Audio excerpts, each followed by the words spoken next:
दोस्तों, अगर आप हमारे चैनल पे पहली बार आए हैं तो जल्दी से नीचे मौजूद सब्सक्राइब का बटन दबा दो और उसके साइड में बेल आइकन भी दबा दो, क्योंकि हम आपके लिए लेकर आते हैं मोटिवेशनल वीडियोस, ट्रेनिंग वीडियोस और हर वो जरूरी जानकारी जो आपको अपने नेटवर्क मार्केटिंग बिजनेस को बिल्ड करने के लिए चाहिए होती है।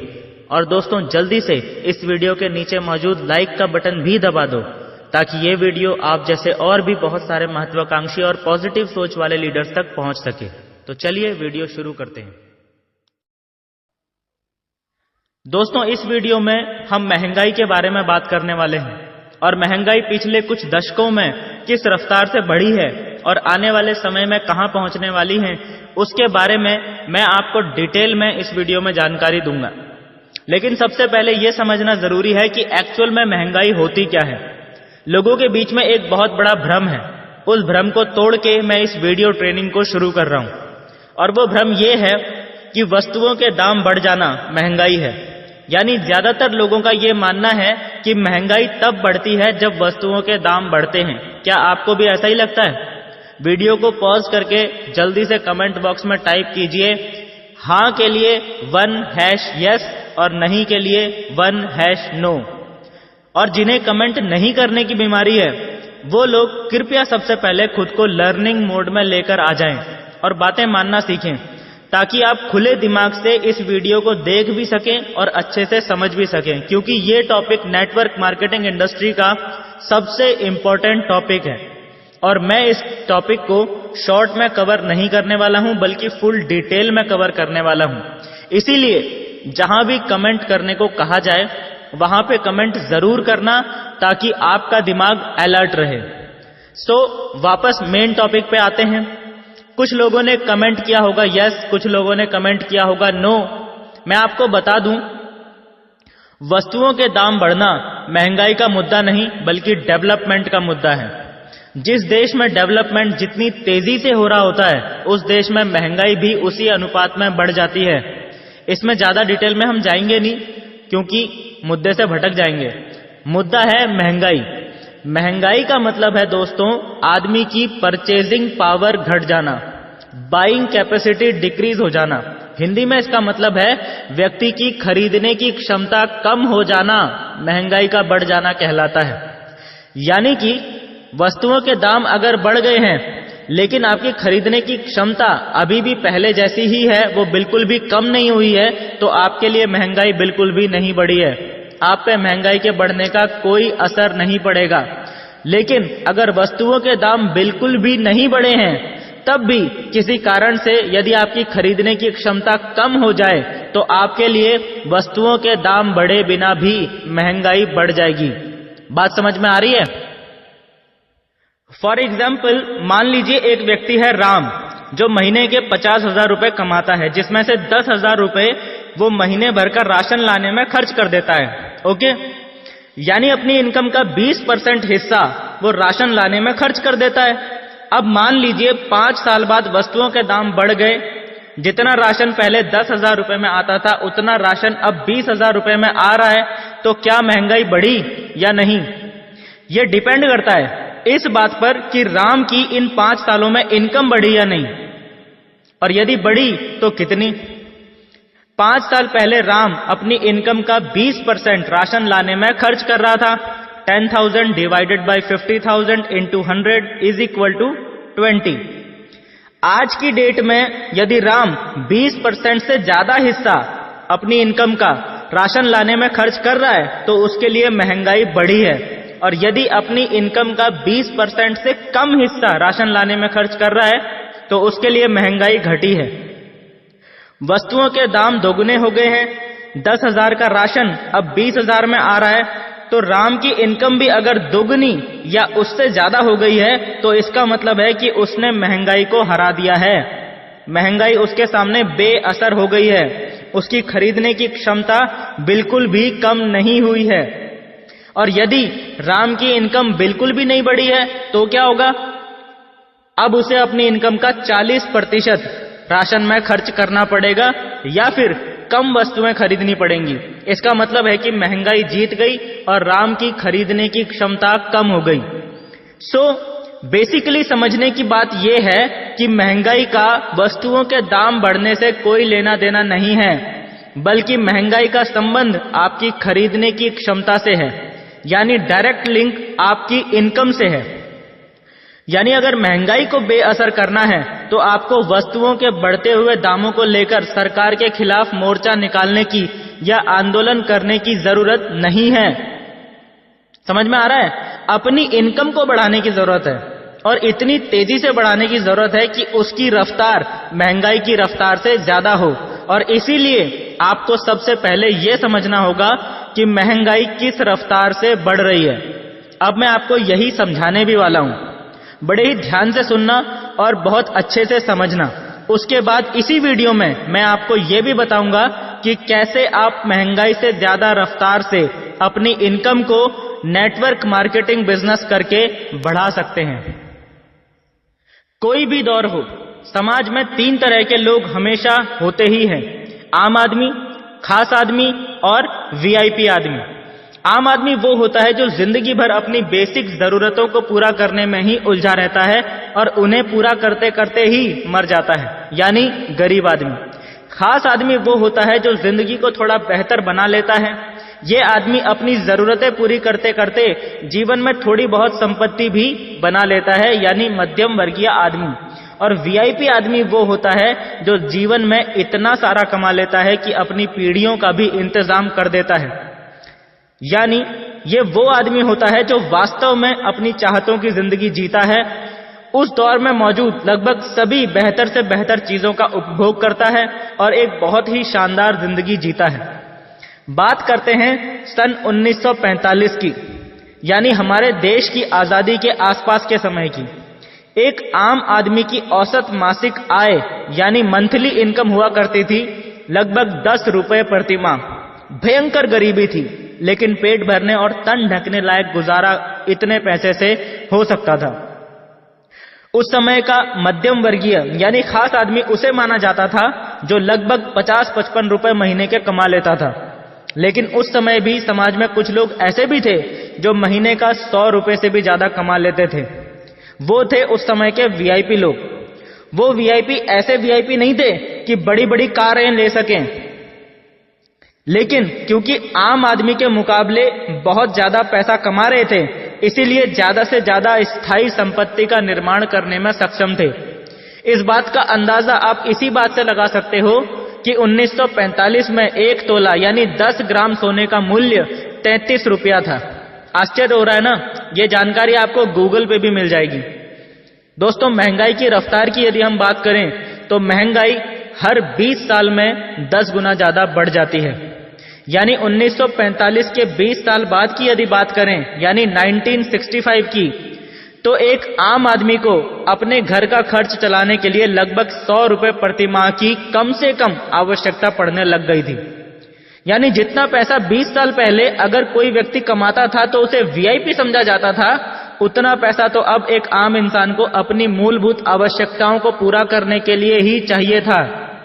और इस दौर में 500 रुपए प्रति माह कमाने वाले को खास आदमी और 1000 रुपए या उससे ज्यादा रुपए प्रति माह कमाने वाले व्यक्ति को वीआईपी का दर्जा दिया जाने लगा। समय बीतता गया और 20 साल और गुजर गए। 1985 आते आते इतिहास एक बार फिर से दोहराया। अब एक आम आदमी को अपनी मूलभूत आवश्यकताएं पूरी करने के लिए कम से कम 1000 रुपए प्रति माह की जरूरत पड़ने लग गई थी। आर्मी के एक ऑफिसर की सैलरी भी लगभग 1500 रुपए पर मंथ होती थी। आज एक ऑफिसर की सैलरी 70,000 रुपए से ऊपर है और 2025 के बाद 1.25 लाख रुपए पर मंथ से ऊपर हो जाएगी। ऐसा क्यों होगा, आपको आगे वीडियो में पता चलेगा। 1985 आते आते जो व्यक्ति 5,000 रुपए पर मंथ से ऊपर कमा रहा था उसे खास आदमी समझा जाने लगा और वीआईपी का दर्जा सिर्फ उन्हें मिलने लगा जिनकी पर मंथ इनकम 10,000 रुपए पर मंथ से ऊपर थी। 20 साल बाद 2005 आते आते एक आम आदमी को अपनी और अपने परिवार की मूलभूत आवश्यकताएं पूरी करने के लिए पर मंथ कम से कम 10,000 रुपए पर मंथ की जरूरत पड़ने लग गई थी। यहां से आगे की कहानी आप लोग भी अच्छे से जानते हैं। आप में से बहुत से लोगों की तो ये अपनी खुद की कहानी होगी। उस टाइम पे जो व्यक्ति 50,000 या उसके आसपास की पर मंथ इनकम ले रहा होता था, उसे हर जगह स्पेशल ट्रीटमेंट मिलता था, क्योंकि ऐसे लोगों को खास माना जाता था। और 1 लाख या उससे ऊपर कमाने वाले तो भैया वीआईपी लोगों की कैटेगरी में आते थे। जिन लोगों की उम्र इस समय 30 से पार है, वो मेरी बात को काफी हद तक समझ गए होंगे कि मैं क्या बोल रहा हूं। लेकिन क्या आप लोग जानते हैं कि मैं आप लोगों को पिछले कुछ दिनों से इतिहास क्यों पढ़ा रहा हूं? क्योंकि इतिहास इसीलिए पढ़ाया जाता है ताकि हम अपने इतिहास से सीख लेकर अपने भविष्य को सुधार सकें। आज 2019 चल रहा है। अब मेरा आप लोगों से दूसरा सवाल है, ध्यान से सुनिएगा और कमेंट जरूर कीजिएगा। हां के लिए 2#yes और नहीं के लिए 2#no ये टाइप कीजिएगा। उससे पहले जिस व्यक्ति को मेरा व्हाट्सएप नंबर चाहिए, जल्दी से मेरा व्हाट्सएप नंबर नोट कर लो, 95 48 58 64 61। अब मेरा सवाल आप लोगों से ये है कि आज 2019 में क्या किसी आम इंसान के परिवार का खर्चा 10,000 रुपए पर मंथ इनकम से चल सकता है? क्या 1 लाख रुपए पर मंथ कमाने वाले को आज की डेट में वीआईपी कहा जाता है या समझा जाता है? जल्दी से अपना कमेंट नीचे टाइप कर दो। आज जमाना बदल चुका है। जरूरी वस्तुओं के दाम और लोगों की जरूरतें 15 साल पहले के मुकाबले बहुत ज्यादा बढ़ चुकी हैं। मेरे हिसाब से तो 10,000 रुपए में परिवार तो छोड़ो, अपना खुद का खर्चा निकालना भी आज की डेट में मुश्किल है। आज एक परिवार को ठीक ठाक तरीके से स्मूथली मेंटेन करने के लिए कम से कम 40,000 से 50,000 तो चाहिए ही चाहिए। इससे कम कमाने वाले व्यक्ति को तो आज की डेट में शादी भी नहीं करनी चाहिए। फिर सबसे बड़ी समस्या हमारे सामने यह नहीं है कि आज क्या स्थिति है या आज से पहले क्या स्थिति थी। बड़ी समस्या यह है कि आगे आने वाले वर्षों में क्या स्थिति होने वाली है। जैसा कि मैं बता चुका हूं कि महंगाई हर 20 साल में 10 गुना बढ़ जाती है। इस हिसाब से 2005 के बाद अगले 20 साल पूरे होने वाले हैं सन 2025 में, और इतिहास अपने आप को एक बार फिर से दोहराएगा। पिछले चार्ट को देख के आसानी से पता लगाया जा सकता है कि आने वाला भविष्य क्या है। सन 2025 में एक आम इंसान को अपने परिवार को मेंटेन करने के लिए कम से कम 80,000 से 1 लाख रुपए पर मंथ की जरूरत पड़ने वाली है, मात्र अगले 6 से 7 साल बाद। 5 लाख रुपए के आसपास या उससे ज्यादा जो व्यक्ति कमा रहा होगा, सिर्फ उसको ही पूरे खानदान में इज्जत मिलेगी और खास का दर्जा मिलेगा। यानी साल का कम से कम 50 से 60 लाख कमा रहा होगा तभी कहलाएगा खास आदमी। और वीआईपी की कैटेगरी में सिर्फ वही लोग आ सकेंगे जो लोग 10 लाख से ऊपर पर मंथ कमा रहे होंगे, यानी कि सालाना इनकम 1 करोड़ से ऊपर जिनकी होगी, उनके ही पास होगा वीआईपी कहलाने का हक। और 6-7 साल बाद ही क्या, इसकी शुरुआत अभी से हो भी चुकी है। 6-7 साल बाद तो पूरा समाज इस सच को स्वीकार भी कर चुका होगा। मेरे दोस्तों, मैं अब जो सवाल आपसे पूछने वाला हूं, उसका जवाब आप लोगों को मुझे देने की जरूरत बिल्कुल नहीं है। बस दिल पे हाथ रख के एक बार पूरी सच्चाई से अपने आप को इस सवाल का जवाब दे देना। और सवाल यह है कि क्या आपके पास इस बात की गारंटी है कि आप आज से 6-7 साल के बाद जिंदा रहोगे? क्या इस बात की गारंटी आपके पास है? अगर नहीं, तो क्या आप आज की डेट में ऐसा कोई काम कर रहे हो जिससे कि भगवान ना करे अगर आप आने वाले समय में ना भी रहे तब भी आपके परिवार को कम से कम 1 लाख रुपए महीना के आसपास इनकम तो आती ही रहे? क्या आप इसका इंतजाम कर चुके हो? इस सवाल का जवाब आपको मुझे देने की जरूरत नहीं है, अपने आप को देने की जरूरत है। अगर आपने इस स्थिति से निपटने का इंतजाम अभी तक नहीं किया है तो कब करोगे?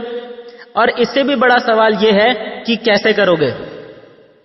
अब तक आपकी क्या समझ में आया, क्या समझ में नहीं आया, वो तो मैं बिल्कुल नहीं जानता हूं दोस्तों। लेकिन अब जो जानकारी मैं आप सबसे शेयर करने जा रहा हूं, वो जानकारी इस वीडियो को देखने वाले हर व्यक्ति के लिए इंपॉर्टेंट है। क्योंकि अब जो जानकारी मैं आप सबसे शेयर करने जा रहा हूं, उसका फायदा लेके आप अगले कुछ वर्षों में ना सिर्फ अपना और अपने परिवार का भविष्य सुरक्षित कर सकते हैं, बल्कि खुद को वीआईपी की कैटेगरी में भी ला सकते हैं। लेकिन उससे पहले मेरी आप सभी दोस्तों से हाथ जोड़कर विनती है कि वीडियो में अगर अभी तक लाइक का बटन आपने नहीं दबाया है तो जल्दी से दबा दीजिए। जैसा कि मैं पहले भी कई बार बता भी चुका हूं कि क्यों नेटवर्क मार्केटिंग 21वीं सदी का सबसे बड़ा अवसर है अमीर बनने का। और इस इंडस्ट्री के इनकम पोटेंशियल को कई बार अलग अलग तरह से प्रूव भी कर चुका हूं और आपके सामने आज से पहले भी ढेर सारे रीजंस रख चुका हूं कि आपको नेटवर्क मार्केटिंग क्यों करना चाहिए। फिर भी हमारे 98% दोस्त, रिश्तेदार और बाकी जानने वाले आज भी इस इंडस्ट्री में अपनी शुरुआत नहीं कर पाए हैं। इसका सबसे बड़ा रीजन ये है कि ज्यादातर लोगों को नेटवर्क मार्केटिंग इंडस्ट्री के पोटेंशियल पर तो भरोसा हो गया है, लेकिन खुद के पोटेंशियल के ऊपर अभी तक भरोसा नहीं हो पाया है कि मैं भी इस इंडस्ट्री में सफल हो सकता हूं।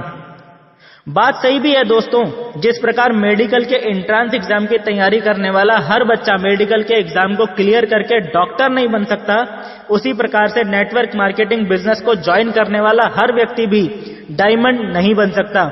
लेकिन इसका मतलब यह नहीं है कि आप डायमंड नहीं बनेंगे। समस्या यह है कि आपको कैसे पता चलेगा कि आप डायमंड बनेंगे या नहीं। चलिए आपकी इस समस्या को भी मैं खत्म कर देता हूं। आप में से बहुत सारे लोग सिर्फ इसीलिए बिजनेस शुरू नहीं कर रहे हैं क्योंकि आप ये सोच रहे हैं कि इसमें लोगों को जोड़ना पड़ता है, इसमें लोगों को बनाना पड़ता है, जबकि असल बात तो ये है कि इसमें ना किसी को जोड़ना है और ना ही किसी को बनाना है। क्योंकि जोड़ता तो डॉक्टर है टूटे फूटे लोगों को, जोड़ने का काम डॉक्टर का है और बनाने का काम तो भगवान का होता है मेरे भाई। पूरी दुनिया में सबको उसी ने बनाया है, इसीलिए जोड़ने बनाने के चक्कर में मत पड़ो। इस बिजनेस में तो आपको बस एक छोटा सा काम सीखना है, अपने गेस्ट्स को अपने स्पॉन्सर से कनेक्ट करने का तरीका, बस यही सीखना है आपको। इस छोटे से काम को सीखना छोड़ के हम पता नहीं क्या क्या तिकड़मबाजी करने में लगे रहते हैं। 8-10 दिन ट्रेनिंग लो और इस छोटे से काम को सिस्टम के अनुसार करना सीख लो, उसके बाद इस बिजनेस में सब कुछ आसान है। सिर्फ बोल नहीं रहा हूं बल्कि प्रूव करूंगा इस वीडियो में कि क्यों और कैसे आसान है। दूसरी बात जो आपको बहुत अच्छे से समझनी है वो ये है कि नेटवर्क मार्केटिंग में भले ही आप किसी भी कंपनी में ज्वाइन हो, आपको सफल होने के लिए कम से कम 2 घोड़ों की जरूरत पड़ेगी। नेटवर्क मार्केटिंग की जंग आप उसी दिन जीत जाओगे जिस दिन आप अपने नेटवर्क में अलग अलग लेग्स पे कम से कम 2 घोड़े फिट कर दोगे। ध्यान देना, मैं घोड़ों की बात कर रहा हूं, गधों की नहीं। घोड़े मतलब ईमानदार कर्मठ इंसान जो बिजनेस को पूरी ईमानदारी से समझते और सीखते हैं और फिर पूरी ताकत से काम में जुट जाते हैं, जैसे कि आप खुद हो। अब मेरे कुछ दोस्तों के मन में यह सवाल आ रहा होगा कि 2 घोड़े ढूंढने में कितना टाइम लग सकता है। लॉ ऑफ एवरेज के अनुसार जब आप शुरुआती बेसिक बातों को सीख के सिस्टम के अकॉर्डिंग काम करते हो और अपने कम से कम 100 गेस्ट्स को अपलाइन से कनेक्ट करवा देते हो या कंपनी मीटिंग में बैठा के कंपनी का पूरा प्लान अच्छे से दिखा के उनके डाउट्स को क्लियर कर देते हो, तो 100 में से 2 लोग आपको घोड़े मिल जाते हैं। अब सवाल यह है कि कितने समय में आप 100 गेस्ट्स को सिस्टम से कनेक्ट कर देते हो। नेटवर्क मार्केटिंग में इंटरनेशनल लेवल पे एक सर्वे हुआ था जिसमें यह पता लगाने की कोशिश की गई थी कि एक व्यक्ति जिसने आज ही बिजनेस ज्वाइन किया है उसे 2 घोड़े ढूंढने में एवरेज टाइम कितना लग सकता है। सिर्फ 100 लोगों को ही तो सिस्टम से कनेक्ट करना है, इस छोटे से काम को करने में कितना समय लग सकता है। मैं अपने कई ट्रेनिंग सेशंस में यह सवाल भी कई बार लोगों से पूछ चुका हूं। कुछ लोग तो ऐसे भी मिले जो बोलते थे कि सर 100 लोग ही तो हैं, ये काम तो 1 दिन में भी कर सकते हैं। कुछ लोग बोलते थे 2-3 दिन, कुछ लोग बोलते थे 1 हफ्ता, लेकिन ज्यादातर लोगों का जवाब होता था 15 से 20 दिन। इस सर्वे का इंटरनेशनल लेवल पे जो रिजल्ट आया वो क्या था मैं आपको बता देता हूं। इस सर्वे का रिजल्ट ये कहता है कि यदि कोई व्यक्ति अपने जीवन में कुछ करना चाहता है, आगे बढ़ना चाहता है, उसके कुछ सपने हैं, अपने परिवार के प्रति यदि ईमानदार है और उनकी परवाह करता है, तो मैक्सिमम 10 से 12 दिन में 2 घोड़े ढूंढ ही लेता है। और यदि कुछ करना ही नहीं चाहता है, आगे बढ़ना ही नहीं चाहता है, बिस्तर से उठना ही नहीं चाहता है, तो ऐसे व्यक्ति की तो पूरी लाइफ की भी कोई गारंटी नहीं है। समझ में आ रहा है? फिर 10 से 12 दिन नहीं, जो ज्यादातर लोगों का जवाब मिलता है 15 से 20 दिन। हम इसी को यदि पकड़ लें तो दिल पे हाथ रख के एक बार खुद से पूछो कि क्या 15 से 20 दिन में 2 घोड़ों को ढूंढा जा सकता है? यस या नो? यदि आपका जवाब यस है तब तो बहुत अच्छी बात है, लेकिन यदि आपका जवाब नो है तो अपनी सुविधा अनुसार टाइम थोड़ा सा और बढ़ा लो, 30 दिन यानी 1 महीना कर लो। क्या 1 महीने में 2 घोड़े ढूंढे जा सकते हैं? यदि आपने 1 महीने में भी मात्र 2 घोड़े भी ढूंढ लिए, यानी ईमानदारी से काम करने वाले 2 मेहनती व्यक्ति भी ढूंढ लिए, और इन्होंने भी 2 घोड़े ढूंढने में उतना ही टाइम लगा दिया जितना आपने लगाया था, और आगे भी इसी स्पीड से काम होता रहा, तो अगले 12 महीने यानी अगले 1 साल के बाद आपकी टीम में टोटल घोड़ों की संख्या कहां पहुंच जाएगी और आपकी मंथली इनकम कहां पहुंच जाएगी, जरा इसके बारे में भी बात कर लेते हैं। पहले महीने में 2, दूसरे महीने में इन 2 के साथ भी 2-2 यानी 4, तीसरे महीने में इन 4 के साथ भी 2-2 यानी 8, इसी प्रकार से अगले महीने 16, फिर 32, फिर 64, 128, 256, 512, 1024, 2048, 4096। आपकी टीम में टोटल घोड़ों की यानी एक्चुअल में काम करने वाले लोगों की संख्या हो जाती है 1 साल में 8000 से भी ऊपर। यह मैं टोटल टीम की बात नहीं कर रहा हूं, सिर्फ घोड़ों को यानी काम करने वाले मेहनती लोगों को ही काउंट कर रहा हूं। पूरी टीम तो 1 साल में 20,000 भी हो सकती है, 30,000 भी हो सकती है, 50,000 भी हो सकती है, लेकिन हम अगर सिर्फ काम करने वाले लोगों को ही काउंट करें तो उनकी संख्या 1 साल में आराम से 8000 से ऊपर पहुंच सकती है।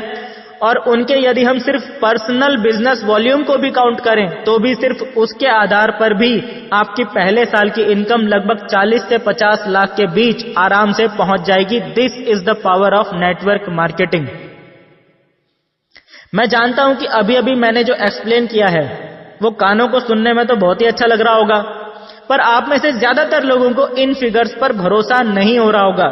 1 साल में 8000, वो भी घोड़े, और income 50 lakh. Is it really possible? क्या ये वास्तव में पॉसिबल है? तो मैं आपको इसका जवाब देना चाहूंगा, yes my dear friends, this is 100% possible. ये उतना ही पॉसिबल है जितना किसी एग्जाम में 100 में से 100 नंबर लाना। किसी एग्जाम में 100 में से 100 नंबर लाना इम्पॉसिबल नहीं होता, लेकिन सभी के 100 में से 100 नंबर नहीं आते, राइट? फिर मैं आप लोगों से जानना चाहूंगा, एग्जाम में पास होने के लिए कितने नंबर चाहिए होते हैं? 33। फिर यदि इस पूरे काम को हम 100% मान लें तो अपने दिल पे हाथ रख के सोचना, क्या इसका 33% काम किया जा सकता है? यदि आप इस काम का मात्र 33% ही कर पाने में सफल रहे, तब भी आपकी टीम में पहले साल में 2700 घोड़े आ जाएंगे और पहले साल की टोटल इनकम 13 लाख क्रॉस कर देगी, यानी महीने की इनकम लगभग 1 लाख। यह है नेटवर्क मार्केटिंग की पावर। यहां 33% लाने वाला भी लाख रुपया महीना कमा लेता है। फिर अभी भी मेरे कुछ दोस्तों को लग रहा होगा कि यार 33% भी मुश्किल ही है, नहीं हो पाया तो? ये ट्रेडिशनल मार्केट नहीं है मेरे दोस्त, जहां 33% से कम परफॉर्मेंस करने पर आदमी फेल हो जाता है। ये नेटवर्क मार्केटिंग है, यहां 33% से कम परफॉर्मेंस देने पर भी आदमी आगे ही बढ़ता है। ये खुद के भीतर झांकने का समय है। किसी से कुछ भी बोलने की जरूरत नहीं है, अपने आप से पूछो, अगर 33% भी आपको मुश्किल लग रहा है तो कितना प्रतिशत आपको लगता है कि आपसे हो सकता है? 25%, 20%, 15% या 10%? भाई मेरे आंखें खोल और ध्यान से समझ, तेरे और तेरे परिवार के भविष्य का सवाल है। आज के कॉम्पिटिटिव वर्ल्ड में 10% परफॉर्मेंस देने वाले को कोई ऑफिस में भी घुसने नहीं देता है। एक्चुअल में 10% परफॉर्म करने वाले की मार्केट में कोई वैल्यू ही नहीं है।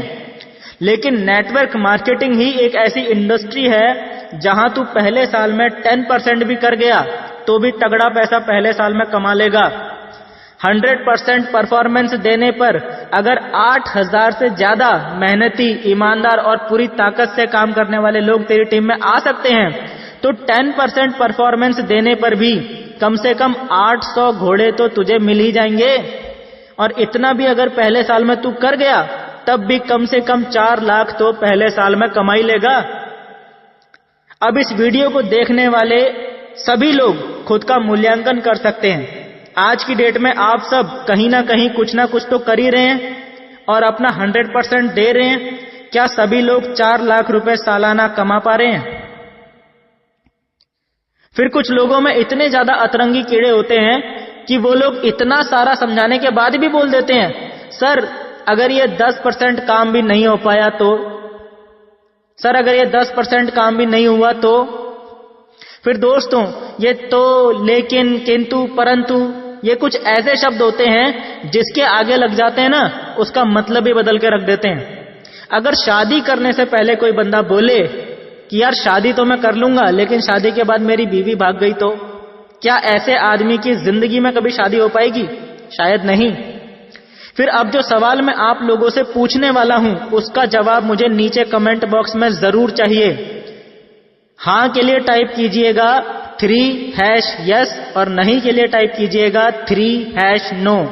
सवाल यह है कि क्या इस काम का मात्र 1% काम पहले साल में हो सकता है?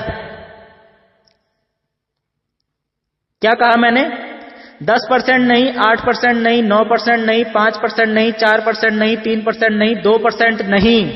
क्या इस काम का मात्र 1% काम पहले साल में हो सकता है? टाइप कीजिए यस या नो। 1% की यदि बात करूं तो 1% काम करने के लिए यदि किसी मुर्दे से भी बोला जाए ना तो शायद वो भी उठ के खड़ा हो जाएगा और बोलेगा मुझे बताओ क्या करना है, मैं करके जाता हूं, मेरे परिवार के भविष्य का सवाल है। फिर यदि आपकी बात मान लेते हैं कि आप पहले साल में 99% फेल हो गए और मात्र 1% परफॉर्मेंस दे पाए, तब भी आप अगले 4 से 5 सालों में यहां से क्या कमा सकते हैं उसे जान के आप हैरान रह जाएंगे। 1% काम भी अगर पहले साल में आपके साथ होता है तो भी पहले साल में कम से कम 80 घोड़े जिनके दम पे आपका बिजनेस दौड़ने वाला है आपकी टीम में आ ही जाएंगे। दूसरे साल में इन 80 लोगों के साथ मान लेते हैं कि और भी बुरी सिचुएशन हो जाए और इनके साथ मात्र आधा ही % यानी 0.5% काम ही हो पाए, तो इनके साथ पूरे साल में मात्र 40 लोग ही आ पाएंगे। आपकी टीम कितनी हो जाएगी दूसरे साल में? 80 × 40 यानी 3200 लोगों की, यानी दूसरे साल की इनकम कम से कम 16 लाख रुपए तक पहुंच जाएगी। और तीसरे साल में इन 3200 लोगों के साथ यदि मात्र 20 लोग भी आ जाएं, या इससे भी कम पकड़ लो, मात्र 10 लोग भी इन 3200 लोगों के साथ आ गए, तब भी आपका नेटवर्क कम से कम 30,000 लोगों से ज्यादा का हो जाएगा और आपकी सालाना इनकम लगभग 1.5 करोड़ पार कर जाएगी। यानी आप किसी भी तरह से कितना भी नेगेटिव से नेगेटिव कैलकुलेशन करके भी देख लो, बुरी से बुरी सिचुएशन में भी ये नेटवर्क मार्केटिंग दुनिया का एकमात्र ऐसा बिजनेस है जो आपको ज्यादा से ज्यादा 4 से 5 साल में कंफर्म करोड़पति बना देगा और आपको भी वीआईपी लोगों की कैटेगरी में लाकर खड़ा कर देगा। इसीलिए हम इतना गर्व से सीना ठोक कर बोलते हैं कि नेटवर्क मार्केटिंग से बेहतर आज की डेट में कुछ भी नहीं है। सो दोस्तों, ये थी कंप्लीट ट्रेनिंग वीडियो कि महंगाई क्या होती है, किस रफ्तार से बढ़ रही है और कैसे आप नेटवर्क मार्केटिंग बिजनेस करके बड़ी ही आसानी से जीत सकते हैं और अपने परिवार के भविष्य को मजबूत आर्थिक सुरक्षा कवच दे सकते हैं, ताकि हमारे इस दुनिया से जाने के बाद भी हमारा परिवार सुखी जीवन जी सके। मैं दिनेश जोशी आप सभी के धैर्य को सलाम करता हूं जिन्होंने ये वीडियो यहां तक देख ली है, क्योंकि आप ही हैं जिनके अंदर भूख है जीवन में कुछ बड़ा करने की। मेरी नजर में तो आप सभी लोग आज ही वीआईपी बन चुके हैं। जाने से पहले आखिरी रिक्वेस्ट उन सभी लोगों से जिन्होंने अभी तक नेटवर्क मार्केटिंग बिजनेस शुरू नहीं किया है, दोस्तों इंतजार मत कीजिए और उस व्यक्ति से आज ही संपर्क कीजिए जिन्होंने ये वीडियो आपसे शेयर की है और आज ही नेटवर्क मार्केटिंग बिजनेस शुरू कीजिए, क्योंकि ये सिर्फ आपके नहीं आपके परिवार के भी भविष्य का सवाल है। मिलते हैं दोस्तों next problem solving training video में। तब तक के लिए thank you and wish you all the best. दोस्तों, अगर आप हमारे चैनल पे पहली बार आए हैं तो जल्दी से नीचे मौजूद सब्सक्राइब का बटन दबा दो और उसके साइड में बेल आइकन भी दबा दो, क्योंकि हम आपके लिए लेकर आते हैं मोटिवेशनल वीडियोस, ट्रेनिंग वीडियोस और हर वो जरूरी जानकारी जो आपको अपने नेटवर्क मार्केटिंग बिजनेस को बिल्ड करने के लिए चाहिए होती है। और दोस्तों, जल्दी से इस वीडियो के नीचे मौजूद लाइक का बटन भी दबा दो, ताकि ये वीडियो आप जैसे और भी बहुत सारे महत्वाकांक्षी और पॉजिटिव सोच वाले लीडर्स तक पहुंच सके।